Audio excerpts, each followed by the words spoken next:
Hi అండి, welcome to our channel. ఈరోజు class maths మెథడాలజీలోని బోధన లక్ష్యాలలో ఉన్న రిమైనింగ్ టాపిక్స్ అనేవి ఈరోజు క్లాస్లో ఎక్స్ప్లెయిన్ చేసుకోవడం జరుగుతుంది. ఆల్రెడీ దీంట్లో ఫ్యూ టాపిక్స్ అనేవి ప్రీవియస్ క్లాస్లో ఎక్స్ప్లెయిన్ చేసుకోవడం జరిగిందనమాట.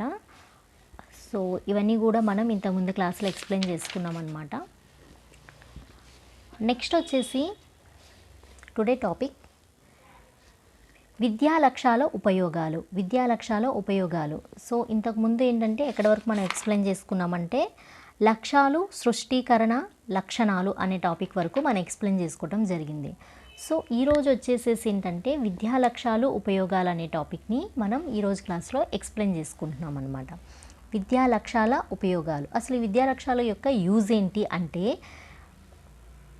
పరిపాలకులకు యూజ్ అవుతుంది. విద్యా లక్ష్యాల యొక్క ఉపయోగాలు ఫస్ట్ పరిపాలకులకు యూజ్ అవుతుంది అనమాట. ఎవరు పరిపాలకులు అంటే ఉపాధ్యాయుల బోధన పటిమలను తెలుసుకోవటానికి, అంటే బయట నుంచి ఎవరైతే ఎక్స్టర్నల్గా వచ్చే ఆఫీసర్స్ ఉంటారో ఆ పర్టికులర్ సబ్జెక్ట్ రిలేటెడ్ టీచర్స్కి వాళ్ళ యొక్క టీచింగ్ స్కిల్స్ ఎలా ఉన్నాయి, వాళ్ళకి సబ్జెక్ట్ నాలెడ్జ్ ఎలా ఉంది అని తెలుసుకోవటానికి ఈ విద్యా లక్ష్యాలు అనేవి యూజ్ అవుతాయి. పరిపాలకులు అంటే ఎక్స్టర్నల్, అంటే బయట నుంచి కొంతమంది మనకి ఆఫీసర్స్ వస్తారు, ఎంఈఓ అని, డిఈఓ అని, ఇలా రకరకాల మంది వస్తూ ఉంటారు కదా. అప్పుడప్పుడు స్కూల్ యొక్క సిచ్యువేషన్ని చూడటానికి, అలాగే టీచర్స్ని ఎగ్జామినేషన్ చేయడానికి వస్తూ ఉంటారనమాట. సో ఏంటంటే బాగా well educated and well known persons అనమాట వాళ్ళందరూ కూడా. వాళ్ళకి ఏంటంటే ఎలా ఏంటి అసలు వీళ్ళందరూ ఎలా టీచ్ చేస్తున్నారు ఏంటి అని తెలుసుకోవాలంటే వాళ్ళకి ఈ విద్యా లక్ష్యాలు అనేవి యూజ్ అవుతాయి. సో ఈ పరిపాలకులు ఎవరైతే ఉన్నారో, ఎక్స్టర్నల్ బయట నుంచి వచ్చే ఆఫీసర్స్ ఎవరైతే ఉన్నారో వాళ్ళు ఉపాధ్యాయుల బోధనా పఠ్యం తెలుసుకోవడానికి ఈ విద్యా లక్ష్యాలు వాళ్ళకి యూజ్ అవుతాయి. అట్ ద సేమ్ టైం విద్యార్థుల లక్ష్య సాధన తెలుసుకోవడానికి కూడా యూజ్ అవుతాయి. వీళ్ళు కూడా పరిపాలకులు అంటే మేనేజ్మెంట్ అనమాట. స్కూల్ మేనేజ్మెంట్ ఉంటుంది కదా, నాట్ ఓన్లీ ఎక్స్టర్నల్ ఆఫీసర్స్ అంటే బయట నుంచి వచ్చే ఆఫీసర్స్ మాత్రమే కాదు, ఇంటర్నల్గా ఉండే హెచ్ఎం సర్స్, డైరెక్టర్ సర్స్, అలాగా ప్రిన్సిపల్స్ ఇలా ఉంటారు కదా, వీళ్ళందరూ కూడా పరిపాలకుల కిందకే వస్తారు. వాళ్ళు కూడా అసలు టీచర్స్ ఎలా టీచ్ చేస్తున్నారు, వాళ్ళ యొక్క బోధన పఠం ఏంటి తెలుసుకోవడానికి వాళ్ళకి యూజ్ అవుతుంది. అట్ ద సేమ్ టైం విద్యార్థుల లక్ష్య సాధన ఏంటి అనేది కూడా తెలుసుకోవడానికి ఈ విద్యా లక్ష్యాలు యూజ్ అవుతాయి.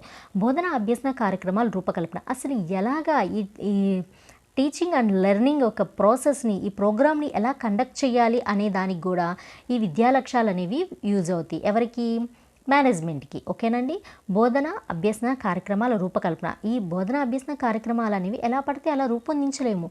సో వాళ్ళు ఎలా రూపొందించాలి అనే ఆలోచన ఒక సందిగ్ధంలో పడినప్పుడు ఈ విద్యా లక్ష్యాలు అనేవి ఈ మేనేజ్మెంట్కి యూజ్ అవుతాయి. ఏ మేనేజ్మెంట్? School management. ఓకేనండి.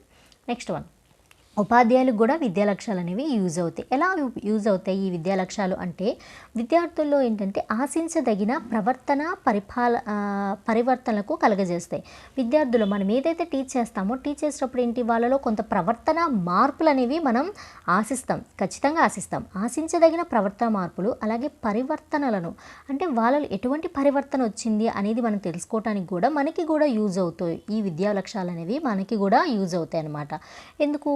ఒక స్టూడెంట్లో ఆశించిన ప్రవర్తన వచ్చిందా లేదా, వాళ్ళ పరివర్తన ఏమైనా కలిగిందా లేదా అని తెలుసుకోవడానికి మనకి కూడా అంటే టీచర్స్కి కూడా విద్యా లక్ష్యాలు అనేవి ఉపయోగపడతాయి. నెక్స్ట్, ఆశించిన మార్పులు విద్యార్థుల్లో వచ్చినది లేనిది పరీక్షించడానికి యూజ్ అవుతాయి. మనం ఏదైతే చేంజెస్ అనేవి పిల్లల్లో వచ్చాయి అని మనం చూడాలి, వచ్చినాయా లేవా, ఇది టీచ్ చేయటం ద్వారా వీళ్ళలో ఇటువంటి బిహేవియర్ చేంజెస్ వచ్చిందా, లేకపోతే వాళ్ళ ఏమైనా పరివర్తన వచ్చిందా అనేది, వచ్చింది లేనిది కూడా మనం ఎగ్జామినేట్ చేయడానికి మనకి విద్యా లక్ష్యాలు అనేవి యూజ్ అవుతాయి. కార్యక్రమేత అభ్యసనం తయారు చేయడానికి కూడా విద్యా లక్ష్యాలు అనేవి యూజ్ అవుతాయి అన్నమాట. విద్యార్థులకు ఎలా యూజ్ అవుతాయి అంటే విద్యార్థులు ఏంటంటే తాము ఏమి అధ్యయనం చేయాలో తెలుసుకోవచ్చు. చాలామంది స్టూడెంట్స్కి ఏంటంటే ఏం చదవాలి, ఎలా చదవాలి అనేది తెలియదు అనమాట. ఎలా చదవాలి, ఏం చదవాలి, ఎలా అధ్యయనం చేయాలంటే వాళ్ళు విద్యా లక్ష్యాలని బట్టి వెళ్తే వాళ్ళకి ఎలా చదవాలి, ఎలా అధ్యయనం చేయాలనేది తెలుసుకోవటం ఈజీ అవుతుంది. విద్యార్థులు ఏంటంటే వారి అధ్యయనం ఎంతవరకు సఫలీకృతమైందో వాళ్ళకి వాళ్ళు సెల్ఫ్ ఎస్టిమేషన్ వేసుకోవడానికి కూడా ఈ విద్యా లక్ష్యాలు అనేవి స్టూడెంట్స్కి యూజ్ అవుతాయి. ఈ విద్యా లక్ష్యాలకి అట్ ద సేమ్ టైం తల్లిదండ్రులకు కూడా విద్యా లక్ష్యాలు అనేవి యూజ్ అవుతాయి. ఎలా అంటే తమ పిల్లల శక్తి సామర్థ్యాలు తెలుసుకోవడానికి యూజ్ అవుతాయి. సో యాజ్ ఎ పేరెంట్స్గా వాళ్ళకి వాళ్ళ పిల్లలు ఎలా చదువుతున్నారు, వాళ్ళ శక్తి సామర్థ్యాలు తగిన విధంగా చదువుతున్నారా లేదా తక్కువగా చదువుతున్నారా అని తెలుసుకోవడానికి ఈ విద్యా లక్ష్యాలు యూజ్ అవుతాయి. సో ఇలా 4 టైప్స్ ఆఫ్ గ్రూప్ అంటే 4 టైప్స్ ఆఫ్ పీపుల్స్కి అంటే 4 గ్రూప్ ఆఫ్ పీపుల్స్కి విద్యా లక్ష్యాలు అనేవి యూజ్ అవుతాయి. ఫస్ట్ పరిపాలకులకి అంటే మేనేజ్మెంట్కి, సెకండ్ టీచర్స్కి ఉపాధ్యాయులకి, థర్డ్ స్టూడెంట్స్ విద్యార్థులకు, అట్ ద సేమ్ టైం పేరెంట్స్కి కూడా విద్యా లక్ష్యాలు అనేవి యూజ్ అవుతాయి అన్నమాట. నెక్స్ట్ వన్ విద్యా లక్ష్యాల వర్గీకరణ. నెక్స్ట్ వచ్చేసేసి విద్యా లక్ష్యాల వర్గీకరణ. సో ఈ విద్యా లక్ష్యాలు ఏంటంటే మన యొక్క ఫెసిలిటీస్ని బట్టి మన సౌకర్యార్థం వాటిని ఉపయోగించుకోవటానికి కొన్ని రకాలుగా వర్గీకరించడం, క్లాసిఫికేషన్ చేయటం అనేది జరిగిందనమాట. ఏంటి అవి అంటే సరళమైనవి, సంక్లిష్టమైనవి. విద్యా లక్ష్యాలు ఎలా ఉంటాయంటే కొన్ని విద్యా లక్ష్యాలు సరళమైనగా ఉంటాయి, కొన్ని ఏంటంటే సంక్లిష్టంగా ఉంటాయి. అంటే కొన్ని ఈజీగా ఉంటాయి, కొన్ని డిఫికల్టీగా ఉంటాయి అంటే కష్టంగా ఉంటాయి. ప్రకటించనివి కొన్ని ఏంటంటే ప్రకటించడానికి వీలవుతాయి. సో ఇలా చేయాలి, ఇలా చేయకూడదు. కొన్ని ఏంటంటే ప్రకటించం, ఆటోమేటిక్గా లక్ష్య సాధనలో ఆటోమేటిక్గా వెళ్ళిపోతూ ఉంటాయి అన్నమాట. సెకండ్ నెక్స్ట్ వన్ వ్యక్తమైనవి, అవ్యక్తమైనవి. కొన్ని ఏంటంటే వ్యక్తం చేయవచ్చు విద్యా లక్ష్యాలని, కొన్నిటిని వ్యక్తం చేయలేం. అది ఆటోమేటిక్గా స్టూడెంట్ యొక్క పరివర్తనలో మార్పు అనేది కనిపిస్తుంది. అది ఇది అని మనం పర్టికులర్గా వ్యక్తం చేయలేమన్నమాట. అంతర్గతమైనవి, బహిర్గతమైనవి. విద్యా లక్ష్యాలు ఏంటంటే కొన్ని అంతర్గతంగా ఉంటాయి, కొన్ని బహిర్గతం అవుతూ ఉంటాయి. వైయక్తికమైనవి, బహిర్గతమైనవి. వైయక్తికమైనవి అంటే డిఫరెంట్గా ఉంటాయి వ్యక్తికి అంటే టీచర్కి, పరిపాలకుడికి, మేనేజ్మెంట్కి. అట్ ద సేమ్ టైం ఒక టీచర్కి, ఇంకో టీచర్కి, ఒక స్టూడెంట్స్కి, ఇంకో టీచర్కి, వ్యక్తికి ఎవరికి వాళ్ళకి ఇండివిజువల్గా ఉంటాయి. అట్ ద సేమ్ టైం అవి బహిర్గతమైనవి కూడా ఉంటాయన్నమాట. పొందగలిగేవి, పొందజాలవి. అన్ని విద్యా లక్ష్యాలను పొందడం అనేది వీలు కాదు. అలాగని అన్నీ కూడా పొందకుండా ఉండలేం. కొన్ని విద్యా లక్ష్యాలు మనం పొందగలుగుతాం, అది ఇట్స్ పాసిబుల్. కొన్ని పాసిబుల్ అవుతాయి పొందడానికి, కొన్ని ఏంటంటే పాసిబుల్ కావు. మనం ఎంత ప్రయత్నించినా కొన్ని విద్యా లక్ష్యాలు అనేవి పొందలేమన్నమాట. అలా ఉంటాయన్నమాట. ఇలా విద్యా లక్ష్యాలని క్లాసిఫికేషన్ చేశారు, వర్గీకరించారు. సో ఏంటంటే ఫస్ట్ వన్ సరళమైనవి, సంక్లిష్టమైనవి, ప్రకటించనివి, వ్యక్తమైనవి, అవ్యక్తమైనవి, అంతర్గతమైనవి, బహిర్గతమైనవి, వైయక్తికమైనవి, బహిర్గతమైనవి, పొందగలిగేవి, పొందజాలనివి. ఇవి విద్యా లక్ష్యాల యొక్క క్లాసిఫికేషన్ అనమాట. నెక్స్ట్ వచ్చేసి బ్లూమ్స్ విద్యా లక్ష్యాల వర్గీకరణ. ఇది చాలా ఇంపార్టెంట్ అనమాట. సో బ్లూమ్స్ విద్యా లక్ష్యాల వర్గీకరణ ఏంటంటే విజ్ఞాన శాస్త్రం ఏదైతే ఉందో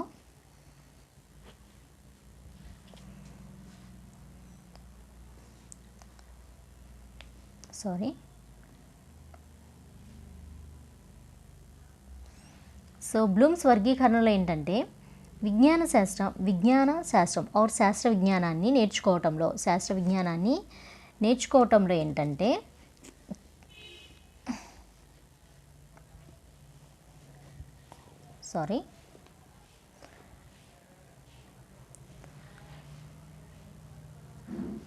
బ్లూమ్స్ వర్గీకరణ శాస్త్ర విజ్ఞానాన్ని నేర్చుకోవటంలో విషయాలన్నింటినీ కలిపి నేర్చుకోవటం కన్నా విడివిడిగా నేర్చుకోవటం తేలిక. సో బ్లూమ్స్ వర్గీకరణ ఏం చెప్తారంటే ఈ శాస్త్ర విజ్ఞానంలో ఏంటంటే అన్నిటినీ కలిపి నేర్చుకోవటం కంటే విడివిడిగా నేర్చుకోవటం అనేది ఈజీ అని చెప్తారు. ఎవరు? బ్లూమ్స్ యొక్క విద్యా లక్ష్యాల్లో శాస్త్ర విజ్ఞానం అంటే ఇప్పుడు ప్రజెంట్ ఏదైతే సైంటిఫిక్ నాలెడ్జ్ ఏదైతే ఉందో దాన్ని నేర్చుకోవటంలో విషయాలు చాలా ఉంటాయి, నెంబర్ ఆఫ్ ఉంటాయి. వాటన్నిటిని కలిపి నేర్చుకోవటం కంటే వాటిని డివైడ్ చేసి నేర్చుకోవటం తేలిక అని బ్లూమ్స్ విద్యా లక్ష్యాలని వర్గీకరణ చెప్తుందనమాట. ఎందుకు అంటే దీనికోసం సాంఘిక శాస్త్రాన్ని భౌగోళిక, చరిత్ర, పౌరశాస్త్రం, ఆర్థిక శాస్త్రం అని 4 భాగాలుగా వర్గీకరించారు. ఇవన్నీ కూడా మనకు తెలిసిన శాస్త్ర విజ్ఞానమే, అవునండి. సో ఇవన్నీ కూడా శాస్త్ర విజ్ఞానానికి సంబంధించిన సాంఘిక శాస్త్రం, ఇవన్నీ కూడా శాస్త్రాలకు సంబంధించినవి. కానీ వీటిని విడివిడిగా నేర్చుకోవటంలో తేలికవుతుంది, అట్ ద సేమ్ టైం నేర్చుకోవటం కూడా ఈజీ అవుతుంది. కాబట్టి సాంఘిక శాస్త్రాన్ని అలాగే భౌగోళిక శాస్త్రం, చరిత్ర, పౌరశాస్త్రం, ఆర్థిక శాస్త్రం అని 4 భాగాలుగా విభజించారు. ఇవన్నీ కూడా సాంఘిక శాస్త్రాలే. భూగోళం అన్నా సాంఘిక శాస్త్రమే, చరిత్ర అన్నా పౌరశాస్త్రం, ఆర్థిక శాస్త్రం ఇవన్నీ కూడా సాంఘిక శాస్త్రంలో భాగాలే. తేలికగా నేర్చుకోవటం కోసం దాన్ని డివైడ్ చేయటం జరిగిందనమాట. సామాన్య శాస్త్రం అంటే తెలుసు కదండి, సైన్స్. సాంఘిక శాస్త్రం అంటే సోషల్. సామాన్య శాస్త్రాన్ని భౌతిక శాస్త్రం, రసాయన శాస్త్రం, జీవశాస్త్రం అనే భాగాలుగా విభజించుకున్నారు. ఇది కూడా ఏంటి, విడివిడిగా నేర్చుకోవటం కోసం సామాన్య సైన్స్ ఏదైతే ఉందో దాన్ని ఫిజికల్ సైన్స్ అని, కెమిస్ట్రీ అని, బయాలజీ అని ఇలా డివైడ్ చేయడం జరిగిందనమాట. ఇదే విధంగా అనేక రకాలుగా ఉన్న విద్యా లక్ష్యాలను బ్లూమ్స్ తన అనుచరులతో కలిసి 3 వర్గాలుగా విభజించారు. సో విద్యా లక్ష్యాలు ఇంకా చాలా ఉన్నాయన్నమాట, నెంబర్ ఆఫ్ ఉన్నాయన్నమాట. వీటన్నిటిని ఏంటంటే బ్లూమ్స్ తన అనుచరులు ఎవరైతే ఉన్నారో, తన అనుచరులు ఉన్నారో వాళ్ళతో కలిసి వీటిని 3 వర్గాలుగా విభజించడం జరిగింది. ఏంటి అవి అంటే జ్ఞానాత్మక రంగం, ఫస్ట్ వన్ జ్ఞానాత్మక రంగం, సెకండ్ భావావేశ రంగం, థర్డ్ మానసిక చలనాత్మక రంగం. సో పై క్షేత్రాలలో ప్రతి క్షేత్రానికి కొన్ని లక్ష్యాలు ఉన్నాయి. వీటిలన్నిటింటి కొన్ని లక్ష్యాలు అయితే ఉన్నాయి. ఆ లక్ష్యాలు ఏంటంటే ఈ లక్ష్యాలు సృష్టీకరణ ఆధారంగా సాధించబడతాయి. ఈ లక్ష్యాలన్నీ ఎలా పడితే అలా సాధించబడవు అనమాట. సృష్టీకరణల ఆధారంగానే ఈ లక్ష్యాలని సాధించడం అనేది జరుగుతుంది. సో ఏమేమి రంగాలంటే జ్ఞానాత్మక రంగం, భావావేశ రంగం, మానసిక చలనాత్మక రంగం. ఈ ప్రతి క్షేత్రానికి ఏంటంటే కొన్ని లక్ష్యాలు ఉన్నాయి. ఈ లక్ష్యాలు సృష్టీకరణ ఆధారంగా సాధించడం జరుగుతుంది. ఈ లక్ష్యాలు ఏంటంటే నిర్దిష్టమైన హద్దులు లేవు. వీటికి ఇక్కడ వరకే ఇదే చదవాలి, ఇదే అధ్యయనం చేయాలి, దీనికే సొల్యూషన్ కనిపెట్టాలని ఎటువంటి హద్దులు అనేవి లేవన్నమాట. ఓకేనా. బ్లూమ్స్ ఏంటంటే తన అనుచరులతో కలిసి భావావేశ రంగాలకు చెందిన లక్ష్యాలను రూపొందించారు. సో ఇతని దేనికి సంబంధించిన లక్ష్యాలను రూపొందించారు? జ్ఞాన అంటే జ్ఞానాత్మక రంగానికి, ఎట్ ద సేమ్ టైం భావావేశ రంగానికి. మనం చెప్పుకున్నాం కదా బ్లూమ్స్ విద్యా లక్ష్యాలు 3 వర్గాలుగా విభజించారు. ఆ 3 వర్గాల్లో 2 వర్గాలు ఏం చేశారు? బ్లూమ్స్ తన అనుచరులతో కలిసి భావావేశ రంగానికి, ఎట్ ద సేమ్ టైం జ్ఞాన రంగానికి చెందిన లక్ష్యాలను ఆయన రూపొందించడం జరిగింది. అయితే ఇంకోటి ఉంది కదండి మానసిక చలనాత్మక రంగం అంటే. ఎస్ ఉంది.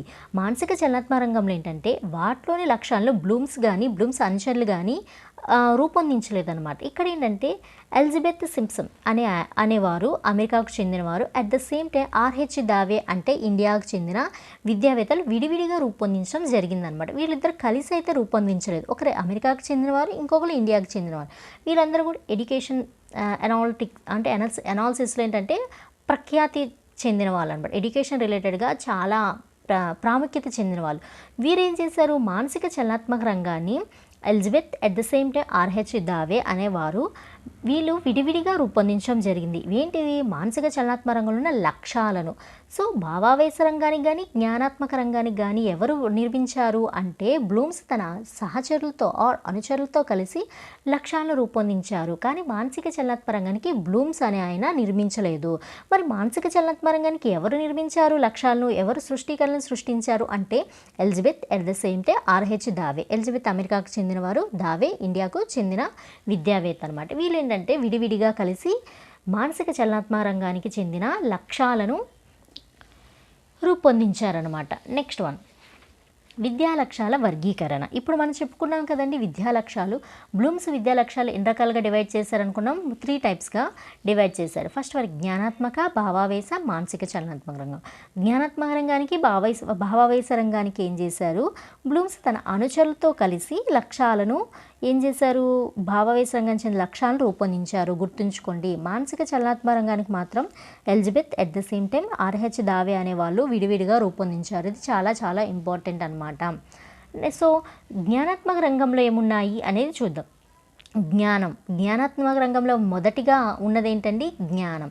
సెకండ్ వన్ అవగాహన, థర్డ్ వినియోగం, ఫోర్త్ విశ్లేషణ, ఫిఫ్త్ సంశ్లేషణ, సిక్స్త్ మూల్యాంకనం.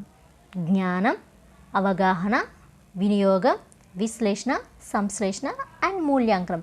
ఇవన్నీ కూడా దేంట్లో ఉన్నాయి అంటే జ్ఞానాత్మక రంగంలో ఉన్నాయి.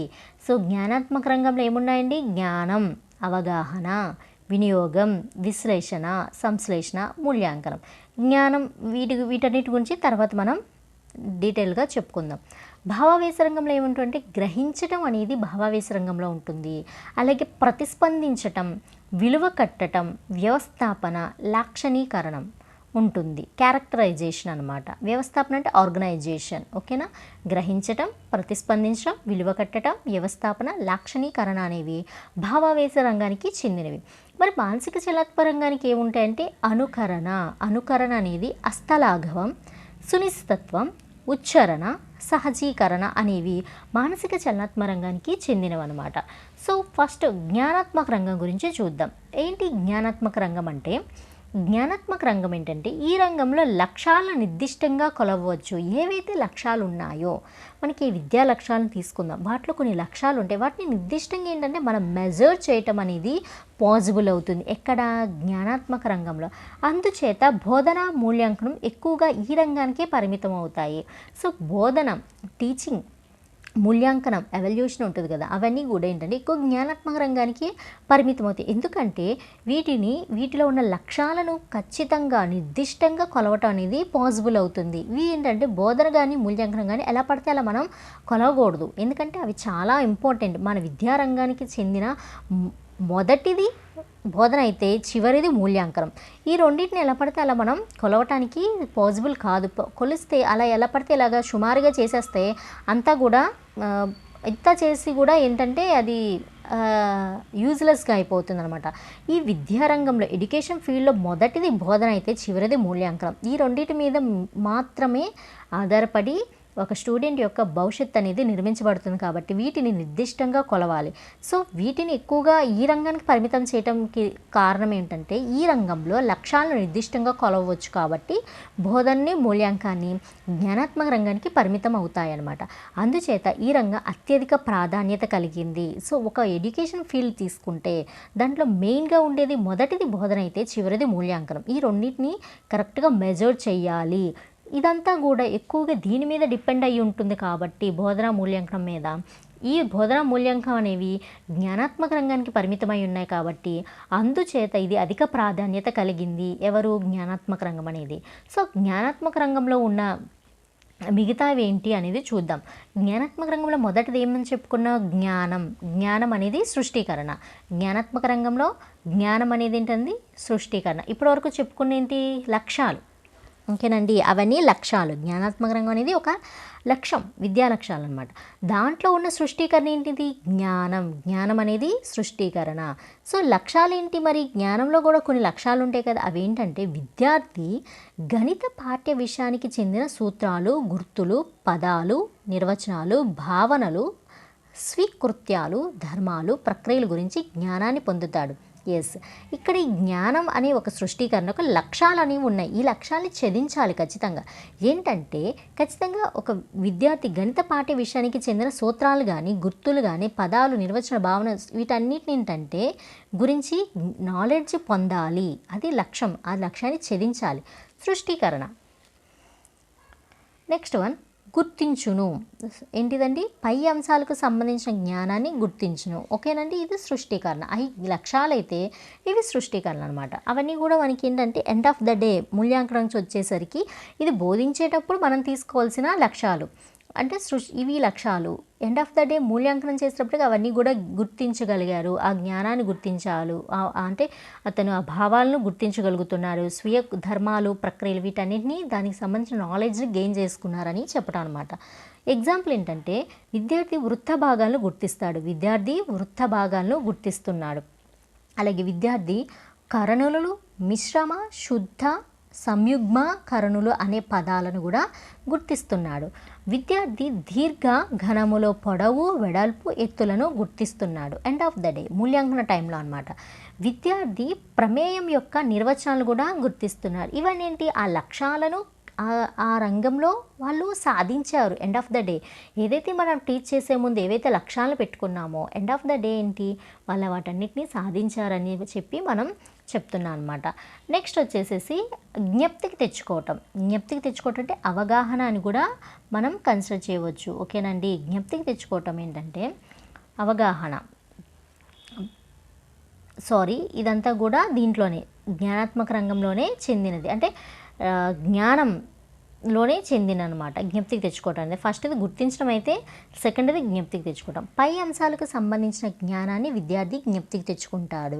అంటే వృత్త భాగాల గురించి జ్ఞప్తికి తెచ్చుకోగలుగుతాడు. కర్ణులు, మిశ్రమ, శుద్ధ, వీటన్నిటి గురించి, అలాగే దీర్ఘగణాల, పొడవుల, వెడల్పు నుంచి కూడా తను జ్ఞప్తికి తెచ్చుకోగలుగుతాడు అనమాట. ఉదాహరణ ఏంటంటే విద్యార్థి చతుర్భుజ నిర్మాణాన్ని జ్ఞప్తికి తెచ్చుకుంటాడు. అట్ ద సేమ్ టైం పటకం, ఘన పరిమాణం సూత్రాలను జ్ఞప్తికి తెచ్చుకుంటాడు. విద్యార్థి సమితులు సంబంధించిన భావనలు జ్ఞప్తికి తెచ్చుకుంటాడు.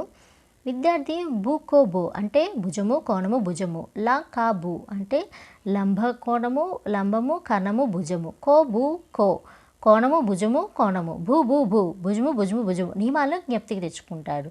సో ఇవన్నీ ఏంటంటే జ్ఞప్తికి తెచ్చుకోవటంలో ఉన్న సృష్టీకరణ ఎగ్జాంపుల్స్ అనమాట. సో ఇవన్నమాట జ్ఞానాత్మక రంగంలో ఉన్నవి.